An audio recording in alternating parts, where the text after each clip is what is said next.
My visual impairment is called congenital nystagmus, and I've had it since I was born.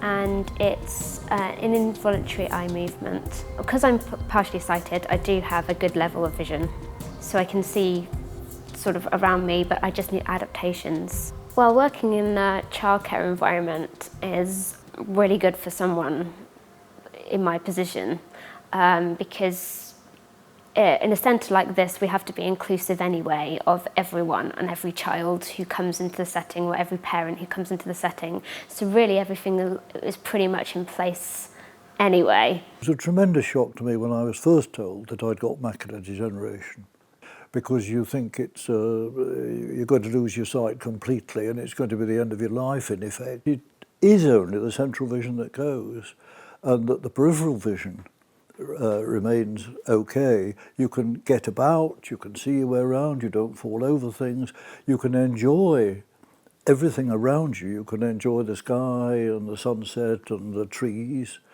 but the awful thing is you can't read. My eye condition is diabetic retinopathy.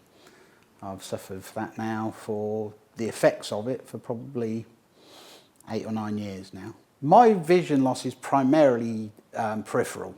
I have no peripheral vision at all now. My central sight has been affected as well, but to a much lesser extent than the peripheral. I work for the Oxfordshire Association for the Blind. I volunteer doing IT work with them. To do that sort of work, really, I use magnifiers. I need to have a decent light source to be able to see what I'm doing. Once I've made the adjustments to the computer kit, then obviously I can see it as well as anybody else can. I went to the doctor and said, I think I am seeing far less well. She referred me to the eye hospital, and it has been confirmed, and I'm having treatment in one eye for what is known as wet macula. I can read using a magnifying glass with a light, but it's not the same as reading a book, as I've always done in my life. There are many different causes of sight loss. Vision impairment or sight loss can be defined as reduced vision that cannot be corrected with glasses, contact lenses, surgery or medical management. Vision impairment can broadly be classified into central loss or peripheral loss. Patients may have one or both types of loss. Individuals respond to sight loss in different ways.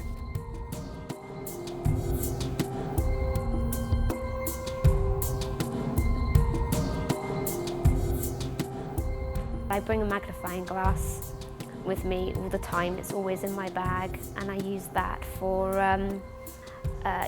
reading receipts and things like that from parents. I find that a lot of misconceptions are down to the fact that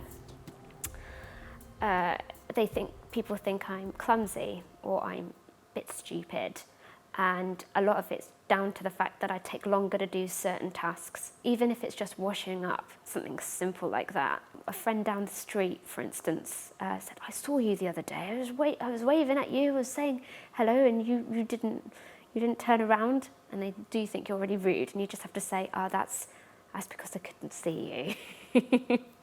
It is a loss. It's something that you've had taken away from you very suddenly. You go into the hospital one day for what you think is a checkup and come out having had something taken away from you. And I found it took me several years to actually work my mind through all the problems that I was going to face, because I could only then see it as a problem. When we have dark days, my sight is worse, harder work. One thing I do miss is seeing people's faces, because by and large, looking at a face is a fairly blank experience, and you don't always recognise who people are. There's no visual clue as to my disability. And if I was bumping into people on the street because I was going past them and I didn't see them, whether they were coming in from the side, often with children, because below a certain height I can't see either, so I'll bump into children that are running around and then the parents will get upset. So there is that negative aspect to moving around, particularly in crowded areas. The central loss is very different to the peripheral. Often you'll find that with peripheral, what I'm doing is I'm sweeping the ground in front of me with my stick so that I can feel for any objects that might be in the way of me walking. Whereas central is different. Although some people do use canes, they're using it for a different purpose because they can't see as well what is directly in front of them. I can't see what's on the floor in front of me. But a lot of us, you know, we do, it's kind of hidden. Like, I can never understand what you can see, and I don't really expect anybody to understand what I can see. So we're all different until we start comparing. So I don't want to have a label necessarily and go around with, let's say, a stick when I don't need it. I like to tell people, no, I'm here at work because I can do my job. Vision impairment can broadly be classified into central loss or peripheral loss. Patients with central loss typically have difficulty recognising faces, reading and seeing fine detail. Patients with peripheral loss typically have difficulty navigating in crowded environments and seeing obstacles on the floor and to the sides. Everyone responds differently to their sight loss and to the impact that it has in their life. Having sight loss does not necessarily mean your patient is blind. Losing sight is akin to a bereavement process. Patients may be in shock, denial or disbelief before coming to terms with their diagnosis. It can be difficult to tell if someone has sight loss. Look out for clues such as wearing dark glasses indoors, using a white cane or having a guide dog. However, there may not be any physical signs. It's okay to ask if you're not sure.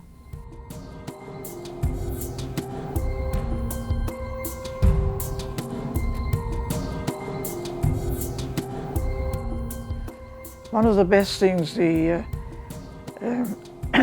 health service did was to get round to asking doctors always to announce, nurses and doctors to announce who they are. And that's a big step forward. Part of my current treatment, well, it's injection to the eye. And I've had the kindness, you know, shall I hold your hand sort of situation, which is humane.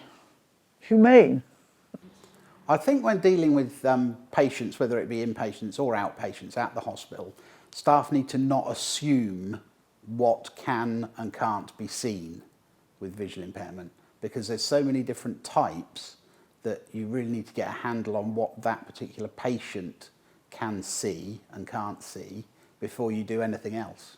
It's no good talking to somebody from afar if they can't see you. They're not going to know that you're speaking to them.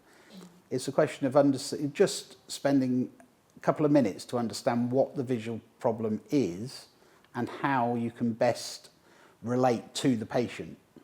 Things like when you're calling out patients' names and stuff like that, realise that a lot of the time we can't see them, so there's a lot of pointing going on from staff and we can't really see where they are, what they're doing. So it's good to sort of come over or come close to the patients in the waiting room and realise that everybody's got different needs.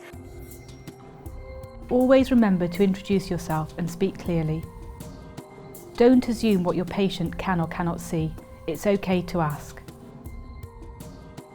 Don't point when giving directions. Take the time to go over to your patient and guide them to where they need to be.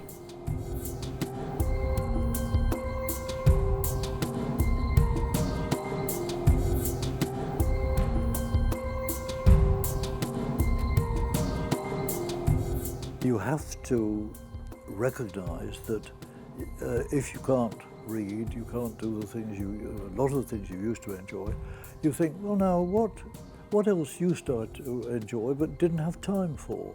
So in my case, instead of reading, I've always been enjoyed gardening. I like flowers and shrubs and things. And in retirement, I took to having a half allotment. And so now I don't have time for reading, even if I could, because I've got to plant the seedlings. And I can still, even though the central vision's gone, I can still tell a weed from a seedling. And I've got new pleasures to substitute for the ones I've lost. I really enjoy life. I've never really seen it, a visual impairment, as being any kind of a problem. I see it as a challenge more than anything. I am pretty much aware that there are various barriers that crop up in day-to-day life that can be frustrating indeed, but I'm like, no, I'm going to get around those barriers. Early intervention and rehabilitation is the key to developing a positive outcome. Life does not need to stop after a diagnosis of sight loss.